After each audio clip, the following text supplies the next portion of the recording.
ഇനി കൊല്ലത്തേക്കാണ്. കൊല്ലം ഇക്കൊല്ലം ആരു നേടും എന്നുള്ളതാണ്. ചെങ്കോട്ടയായ കൊല്ലത്ത് മാറ്റങ്ങൾ പലത് കണ്ടു ഇത്തവണ തദ്ദേശ പോരിൽ. കണക്കുകളിലേക്ക് പോകാം നമുക്ക്. കൊല്ലത്ത് എന്ത് സംഭവിക്കും എന്നുള്ളത്.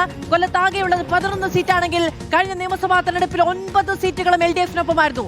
UDF-നാകെ 2 സീറ്റുകൾ. തദ്ദേശത്തിലേക്ക് പോയാലോ, തദ്ദേശ തെരഞ്ഞെടുപ്പിൽ നേരിയ മാറ്റം മാത്രമാണ് ഉണ്ടായത്. നിയമസഭാ തെരഞ്ഞെടുപ്പ് മണ്ഡലങ്ങളുടെ കണക്ക് നോക്കുകയാണെങ്കിൽ LDF-ന് 9-ൽ നിന്ന് 7-ലേക്ക് ചുരുങ്ങേണ്ടി വന്നപ്പോൾ UDF-ന് 2-ൽ നിന്ന് 4-ലേക്ക് നില മെച്ചപ്പെടുത്താൻ സാധിച്ചു എന്നുള്ളതാണ്. കൊല്ലം കോർപ്പറേഷൻ പിടിച്ചെടുക്കാൻ കഴിഞ്ഞു എന്നുള്ളതാണ് UDF-ന് അവിടെയുള്ള ആത്മവിശ്വാസം. AV ജയശങ്കർ വിവരങ്ങളുമായി നമ്മളോടൊപ്പം ചേരുകയാണ്. ജയശങ്കർ, കൊല്ലത്ത് ആര് കൊടി ഉയർക്കും?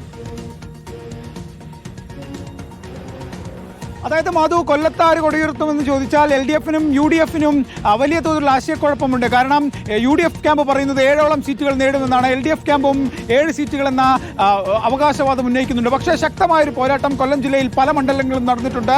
കൊട്ടാരക്കര LDF-ന്റെ സിറ്റിംഗ് സീറ്റാണ്. KN ബാലഗോപാൽ ശക്തമായ മത്സരം ഐഷാപോറ്റിൽ നിന്ന് ഈ മണ്ഡലത്തിൽ നേരിട്ടിട്ടുണ്ട്. ഒപ്പം തന്നെ ഇവിടെ NSS വോട്ടുകൾ മറഞ്ഞു എന്നൊരു ആക്ഷേപം, ഒരു ശബ്ദരേഖയൊക്കെ പുറത്തു വന്നിരുന്നു. അപ്പോൾ കൊട്ടാരക്കരയിൽ എന്ത് നടക്കുമെന്ന കാര്യത്തിൽ ട്വിസ്റ്റുണ്ട്. പത്തനാപുരത്ത് എന്ത് നടക്കുമെന്ന കാര്യത്തിൽ ട്വിസ്റ്റുണ്ട്. കൊല്ലം മണ്ഡലത്തിൽ ബിന്ദു കൃഷ്ണ ശക്തമായ മത്സരം കാഴ്ചവെച്ച മണ്ഡലമാണ് കൊല്ലം മണ്ഡലം. കൊല്ലം മണ്ഡലത്തിന്റെ കാര്യത്തിലും വലിയ ട്വിസ്റ്റുണ്ട്. അങ്ങനെ കൊല്ലത്തെ ആകെ മൊത്തത്തിൽ നോക്കുമ്പോൾ കൊല്ലത്തെ സംബന്ധിച്ച് രാഷ്ട്രീയ കക്ഷികൾ വലിയ അവകാശവാദം ഉന്നയിക്കുമ്പോഴും പല മണ്ഡലങ്ങളും കൈവിട്ടു പോകാമെന്നൊരു സാധ്യത LDF മുന്നിൽ കാണുന്നുണ്ട്. പക്ഷേ UDF വലിയ തോതിൽ പല മണ്ഡലങ്ങളും പിടിച്ചടക്കാമെന്നൊരു പ്രതീക്ഷ കണ്ണിൽ വെക്കുന്നു. ഒപ്പം തന്നെ കൊല്ലത്ത് ഏറ്റവും നിർണായകമായത് ചാത്തന്നൂരാണ്. BJP നിയമത്തെക്കാൾ മുന്നേ പിടിക്കുമെന്ന് അവകാശപ്പെടുന്നത് ഗ്രൗണ്ട് വർക്ക് നടത്തിയൊരു മണ്ഡലം ചാത്തന്നൂരാണ്. ചാത്തന്നൂർ മറയുമോ? CPI-യുടെ കയ്യിൽ നിന്നും LDF-ന്റെ കയ്യിൽ നിന്നും ചാത്തന്നൂർ മണ്ഡലം അത് NDA പിടിച്ചെടുക്കുമോ?